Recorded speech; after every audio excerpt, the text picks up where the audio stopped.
my loyal Hasselites. So we have another edition of Hassel's Review. And this week, we're going to go back to doing a movie review. My wife and I, we just literally left the theater where we just witnessed and viewed the third installment of the Insidious saga, The Red Door.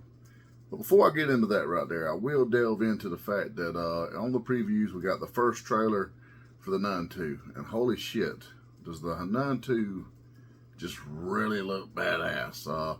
Kind of starts off, you see Frenchie out there, and I'm assuming it's Frenchie, on the grounds of this Catholic school for young ladies. And he's looking to be convulsing and whatnot, so you know what that means. Well, Valak's back up to its nasty roots.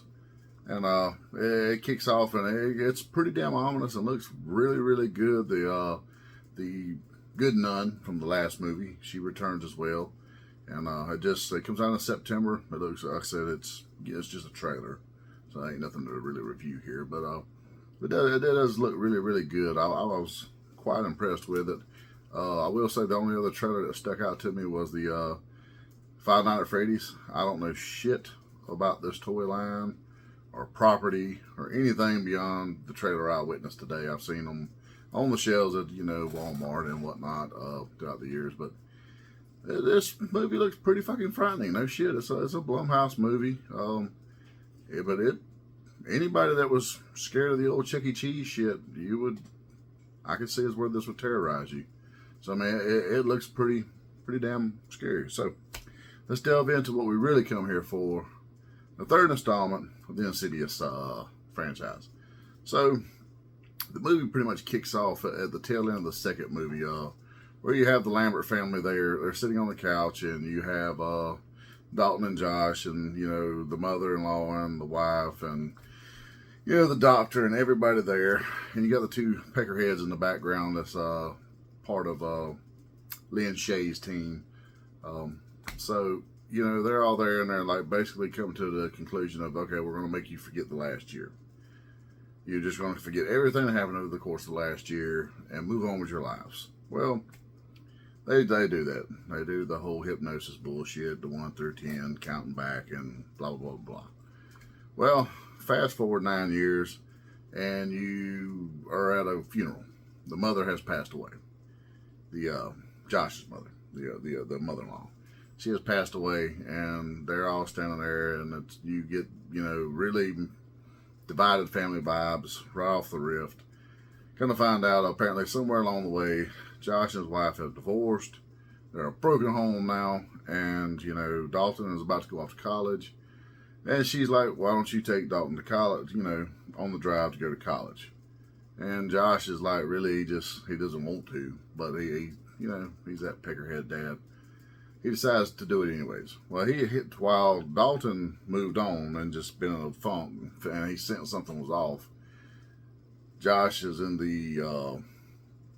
and Patrick Wilson, he is reprising the role. And actually, the kid that played Dalton in the first two movies, it is actually an adult version of him in this, which was quite refreshing. I spent the first 20 minutes of this movie trying to figure out, was it the same kid just growed up, and it made me feel really fucking old, honestly.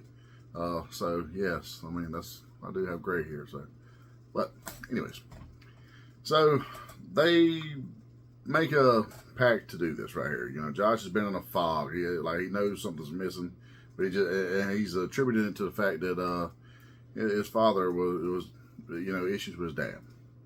Well, you start to slowly see where something is creeping up on Josh after the funeral, but you don't know what it is. And throughout the movie, it gets closer and closer and closer, and it's pretty like, oh shit, what's going on?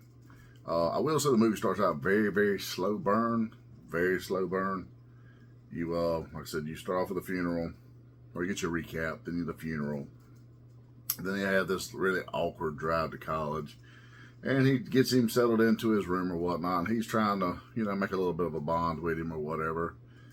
And it looks like they're about to share a moment, and then the other part of the roommate comes in.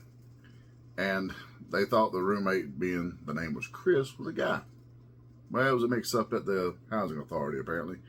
Didn't realize Chris was a girl, a young lady. Her name escapes me at the moment, but she plays the part of Chris and does a really wonderful part. She has a really, it expands. You really think at the beginning it's just going to be a throwaway character, but she becomes a very, very vital character in the movie. So they kind of somewhat form a bond, and she leaves out of there. And the dad is like, "Hey, look, why don't you go to this frat party that you know we got a flyer for?" And that's when they have their whole little, well, you don't know me at all if you think I want to go to a frat party. And next thing you know, they're arguing, and you have this really big blow up, and which sometimes fathers and sons have. So he leaves out of there pretty much, and they're both, you can tell it's a very strained and fractured relationship at this point. There's nothing there. It's just not good.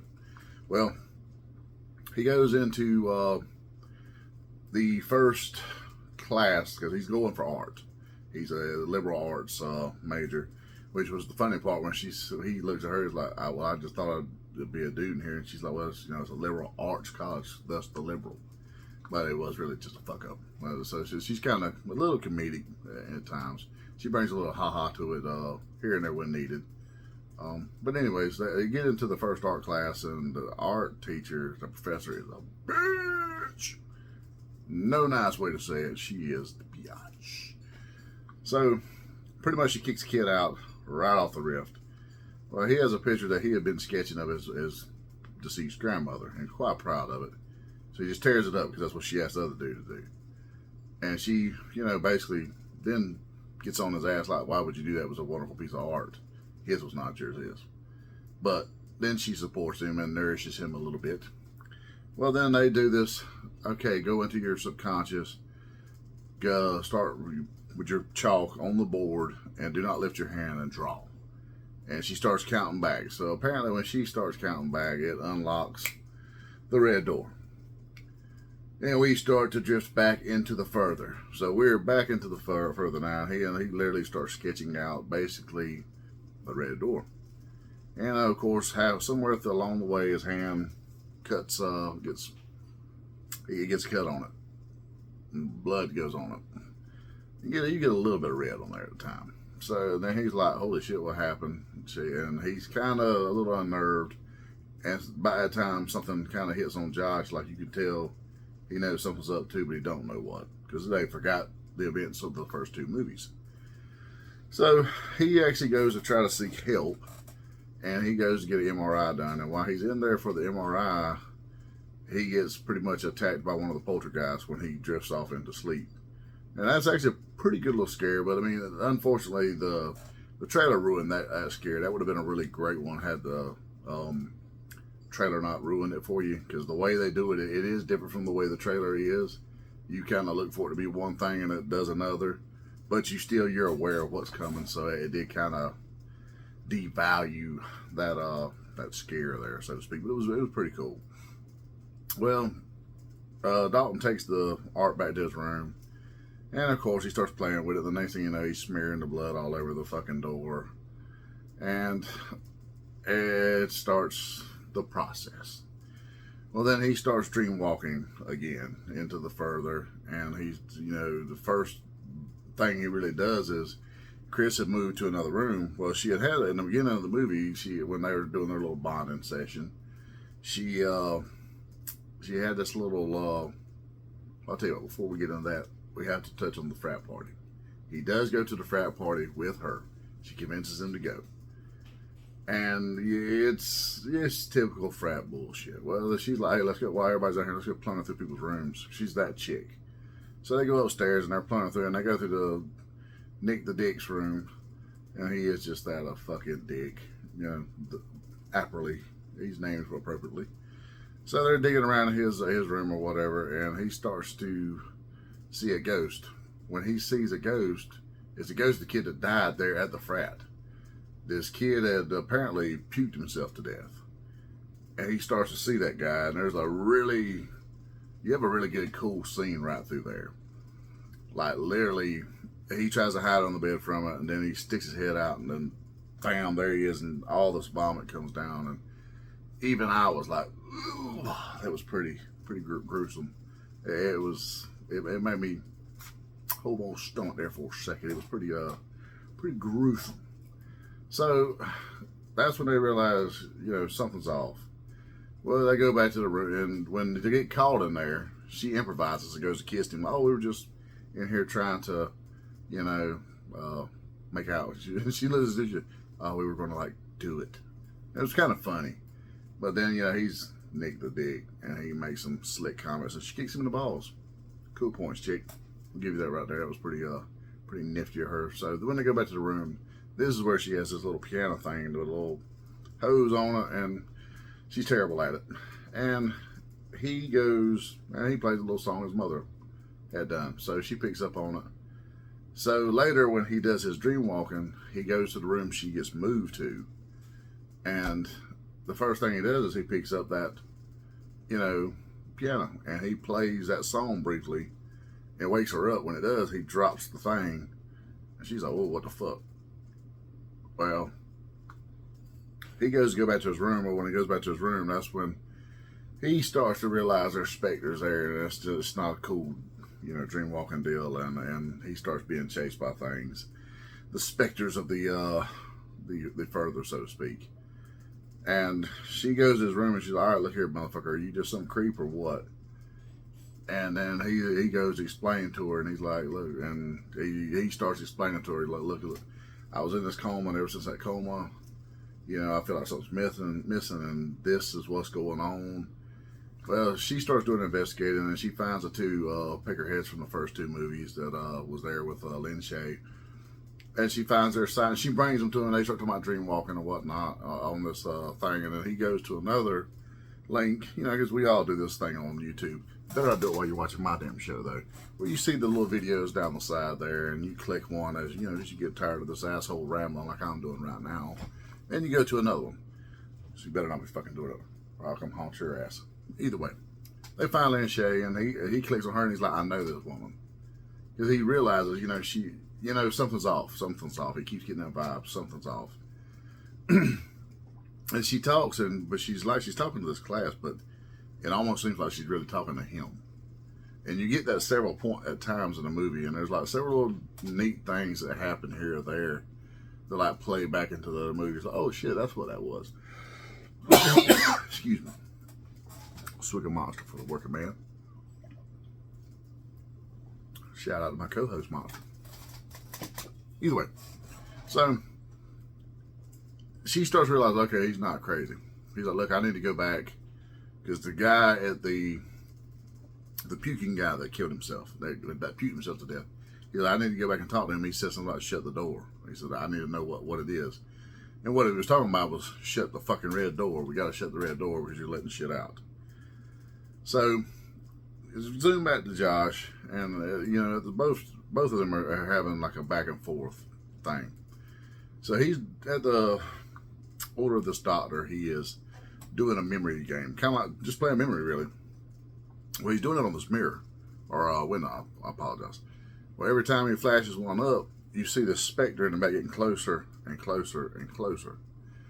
Well, and it's like, holy shit, what the fuck? Well, finally it busts through on him. And it's this dude in like 70s attire, and he's like starts chasing after him, and you just assume it's another specter, it's another ghost. He chases him upstairs, and the mother's door is open. You know, she's dead, and he hides in there. Then he comes back out, and then he busts through this closet and falls asleep. And when he does, this box falls into his lap. Well, when he wakes back up, it's got a name on there. Well, the name is actually his father's name. So he thinks his father's just a runaway fucking douchebag. Well, apparently his father thought he was crazy because he could see into the further as well. And he was also seeing specters and things like this. So he thought he basically killed himself. He wrote a note to the wife and told her that it ends with me. That's all the note says. So he thinks if he kills himself, the specters won't attach themselves to Josh, and it ends. However, did he know it's going to be third generation, motherfucker? We going all the way. Doesn't help. So Josh goes to the ex-wife's house, and he goes to telling her about all this, and talking about it. He said, "Am I fucking crazy like my dad?" And then finally she has to come clean, and tells him, "Hey, look, no, what actually happened was we wiped Joe's memory for a year. Surprise, motherfucker." He gets pretty upset, justifiably so, but then she's like, look, you were in agreement to do this. It was your idea too. You don't remember. I mean, believe me, we all make bad decisions and we don't remember them making them. And we're going to be pissed at someone else for making it if we think. Justifiably so. So, fast back over to Dalton.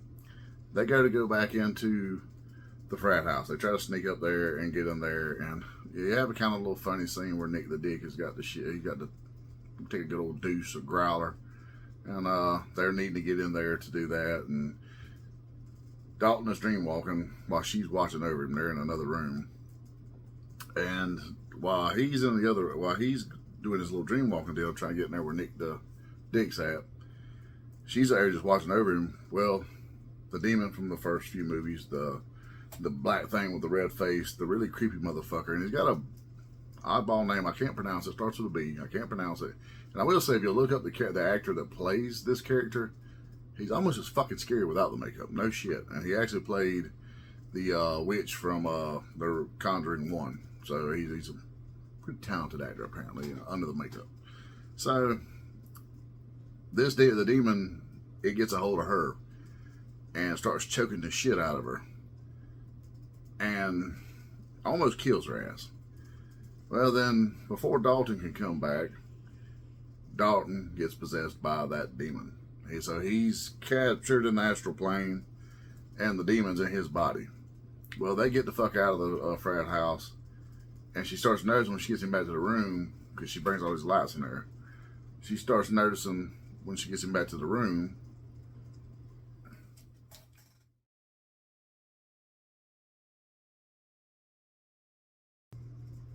so welcome back, everybody. After the technical difficulties that is called family, I'm back. So, I apologize. I'm back. So, okay, we're at the part of the movie where Dalton and Chris go back to his room. She thinks she's got Dalton. They got the hell out of there, and they're in the clear. Well, kind of found out Dalton is possessed by the red-faced black demon. So, and it's Bazul or something like that's his name. I knew it was gonna fuck it up, so I was trying to kind of avoid doing that. But he's possessed by this motherfucker. So the more she talks to him, the darker his eyes get, or around his eyes, and he gets Sith eyes, which is a pretty cool callback to a Star Wars guy's geek note. But yeah, so he starts getting a little more and a little more this way. So she realizes real fucking quick, hey, this ain't my bro right here. This is the old boy. So she's got that going on. Well, Dad, who's been pissed the fuck off at the ex-wife because he realizes they stole a year from him, and at the same time, she divorced him over the fact that, you know, hey, you got possessed by a fucking demon and tried to kill us. So because you got possessed by a demon, I'm gonna fucking just shit all over you, leave you in a fog, and make our kids think you're a terrible father. That's kind of how that worked. You bitches can be toxic sometimes, but we're not here to psychoanalysis. So he goes into a sleepwalk to try to save Dalton, because the other son comes to the two parents and it's like, hey, he hit me up with this painting right here, and the painting is the red door with a picture of the dad at the end of the second one, where he's trying to kill the two kids and the mother. Because, you know, to them, all they see is Dad's face. They don't see the fact that he's possessed by the bride. And we do get a pretty cool cameo by the bride. You get, I keep calling her Shiver, but she's actually, Elise is the character, I remembered. So you get some Elise cameos, you get some the bride cameos, you get the old dude character that was the patient in the Lost Key, I believe, in the third one. You get that guy. He shows up, even though he had nothing to do with the Lambert family. He does show up because, you know, you're in the further either way. So there is that there. You get several different cameos and callbacks. So the dad goes into the further to find the son again, like he had to do in the first two fucking movies, to help this little bastard out. he goes in there to get him and save him, to keep him from killing the fucking girl, who is actually winds up. I'm assuming they wound up being a love interest afterwards. You don't ever really find out, but you get the gist of it. So he goes in there to find him and cut him loose. Well, when he finally gets in there to him, he's on the way to him. He actually sees himself with the small version of Dalton from the second movie, or the first movie actually, where he's getting Dalton out of there. You actually see they like cross paths, which is really cool. There's a lot of hallbacks, and there's actually a point where it shows the scene from the second movie where the dad is about to fucking bash the brains in of, you know, the little brother, or young Dalton actually, and he gets hit with a force or something, and you never know what it is. Well, apparently it was Dalton in the future. So there's that there, which is, there's a lot of pretty cool little intricate things. I really want to go back and watch part 1 and 2 now. Beyond that, you know, it's kind of but, you know, I kind of want to go back and watch 1 and 2 now. You know, 3 is off the beaten path. It's something different. 4 was a prequel. But 1 and 2 are pretty damn solid, and they tie into this here. So I kind of want to go back and watch them now. But, you know, there's these little nods here and there where you see, like, things that happened in this one, how they were actually part of something you didn't see beyond the scenes of the first 2. And I don't think they were planned this way. It just worked this way. I mean, if I watch 1 and 2 enough, I could come up with a pretty fucking interesting script myself. Let's just be honest. Your boy's pretty creative. So he burst in there, saves himself, essentially. And then, you know, the dad gets in there in the real time, and he finds where, you know, future age Dalton is in a cage, and he goes to bust him loose, and he's got like a hammer in his hand. Well, Dalton's dumbass is like, oh, don't kill me. Like, you know, like he thinks his dad's really finna fucking kill him, and he's like, he still hasn't correlated the fact that his dad was fucking possessed back then. That's how you little young kids are. You don't appreciate shit. This man went to the further for you, but you don't appreciate shit. Either way, he gets him out of there. They bust loose. They break out the door. They go to hauling ass. Well, Dalton gets out, Dad gets out, and they shut the door. Well, the door starts busting. And Josh is like, I need help. And Dalton's punk ass just stands there in fear with the lantern, like, I'm ready to get the fuck out of here. Fuck you, deuces. Pretty much. And finally, the dad's like, look, just go. Go. He's going to sacrifice himself. And it keeps flashing back between him there in the further and in real time. And his heartbeat starts slowing. So it's like, this motherfucker finna die. He's going to die in front of this door to keep the door from opening up. He's trying to seal the door. And like there's a hole busted in it, and Bazir's arm comes out, and he starts, you know, trying to get at Josh, so to speak. Well, Dalton says, deuces, I'm out. He leaves him. He's out the fucking door. No questions asked, he's gone. Well, Josh's heart rate starts slowing, and he's dying in front of the door. But the demon is making a pretty good headway on getting out the door. A little better face. I mean, there's like a good, you know, he can get his head out and he can look. Well, by the time blood starts running down the door, and what it is Dalton did escape, and he gets back into his unastral body, and he starts painting over the painting of the door, which was apparently what opened the door in the first place. So he starts painting over it in black paint, and it's running down slowly. And you think that, and Josh is dying, but you think he's like going to hold the door until the kid can get it painted all the way. Well, finally he does a little more and more and more and more, and finally he paints all the way through, and you see it just slowly close up around the hole that the demon's in. So that you got this really cool visual of the demon sitting there, and it's just like closing. He's pissed. Because, I mean, that's his to get out of there. It's over. So, and then by the time you see Josh's heart start speeding up, like he's coming back, which is really cool. It's like, I didn't want him to die. I mean, the guy is like the pivotal character of the whole movie to me, or the whole series. He's actually a poor bastard just caught in the circumstance of having crazy parents that apparently had summoned demons. Who knew? Shit happens.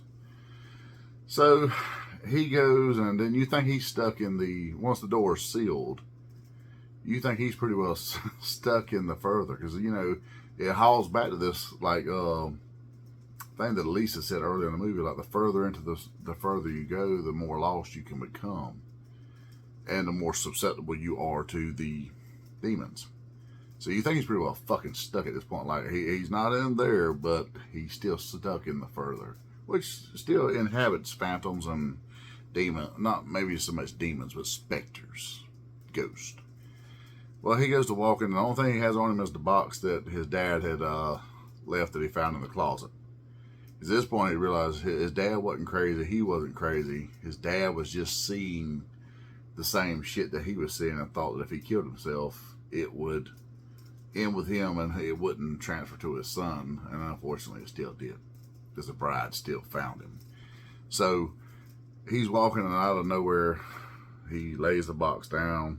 The dad shows up, and they have this really heartfelt moment, because, you know, he's like been angry at his dad, because, you know, anyone has parental issues out there, you know, you can be angry at your fucking parents, and like, you can love them, but be fucking really pissed at them. So I'm sure this was a very similar thing, feeling abandoned, whatnot. So they have this hallmark moment, and it's like, oh, it's pretty, you know, oh. And they have that, and then the dad turns into a bright light, vanishes off. I guess he gets to go to heaven finally, hearing his wings, so to speak. He strikes out, and you're like, well, damn, Dad just struck out and went to go to heaven. Poor Josh is stuck here in the further. But then he comes back.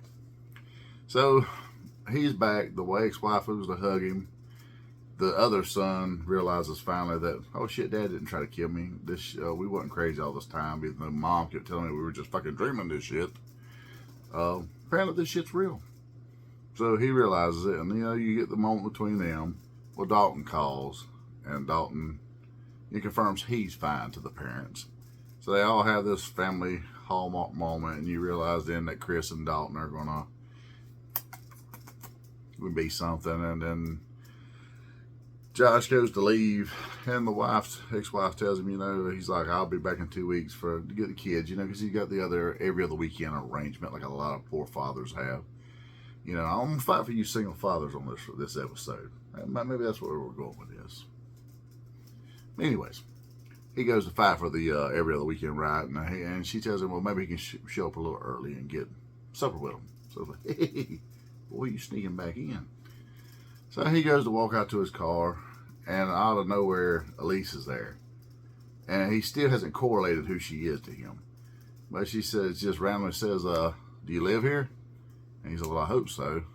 And, you know, he's like, well, wow, that's a pretty weird answer, isn't it? And she says, no. And then she kind of, you know, they had this moment between them. And she tells him, you know, like, you got a good road ahead of you, Josh. And he's like, do I know you? And he said, wait, I do know you. And she says, well, I was a friend of your mother. And he's like, okay. And he gets in the car smiling, and then he looks in the rearview mirror, and she's gone. And that's when he kind of realizes, like, ooh. And he strikes out, fade to black, and that's the movie. It actually has a happy ending. For once, out of the Insidious franchise, they have a happy ending. All in all, it's a pretty good movie. I will say, it started a little slow for your boy. But all in all, I give it about 3 3/4 stars. I mean, it wasn't just bowl me over, but it wasn't just, you know what I'm saying? It held my attention. I enjoyed it. I'll rewatch it, but it's not a box office smash by no means. There's a 3 3/4 stars. Hassel's out of 5. I'll give it that. So, with that being said, let's give a shout out to a few of our buddies of the show. Let's hit old Big Rob, Big Rob's House of Entertainment, and no Chinese food. My boy stopped by yesterday, brought me this pretty awesome, I don't know if you can get a good glimpse of it, button. But hey, he's got buttons now. That's pretty fucking cool. Nerdy Man Room Show, nor House's Review has buttons. My boy got them. So, shout out to him right there. We love you, Big Rob. Doing amazing things. Keep up the good work. Shout out to my other show I do with my co-host Monster, the Nerdy Man Room Show. We have hit our first subscriber goal, and we're finna give away this H4 autographed Tom Morgan mask. I mean, he's the only guy to ever play Jason, Freddy, and Leatherface. I really just realized recently he was Leatherface in part 2. This cat done it fucking on trifecta. Holy Trinity of horror. He done it. No one else has. We're giving this away. So I've got something in the works. Me and Monster reached out to a few people, and we really hope to have something really special as far as giving this mask away. So stay tuned for that right there, and we'll have something even bigger for our next subscriber goal. But let's get through this one first. So thank you guys. A big shout out and thank you to our sponsor, Zone Collectibles, 305 Main Street, Tifton, Georgia. Go there for all your nerdy needs, where they support unity through community. Phantoms Unite. I went there today, visited the Clady Clan, got me some books myself. I mean, they're not just my sponsor. I go buy shit there just like you do. If they don't have it, you don't fucking need it, but they will get it. And while you're at it, you know what? They happen to be also the owner, creator, and founders of Spotlight Media, who I just have to get a pretty sweet little sticker from today. Hey, we're there, boys. We are there. Spotlight Media on Roku and Fire TV. We have made it, guys. So, shout out to everybody. We love you. We can't thank you guys enough. Like, subscribe, share, hit the bell so you get all the updates every time us assholes decide to do something. And while you're at it, go check your local Ollie's out.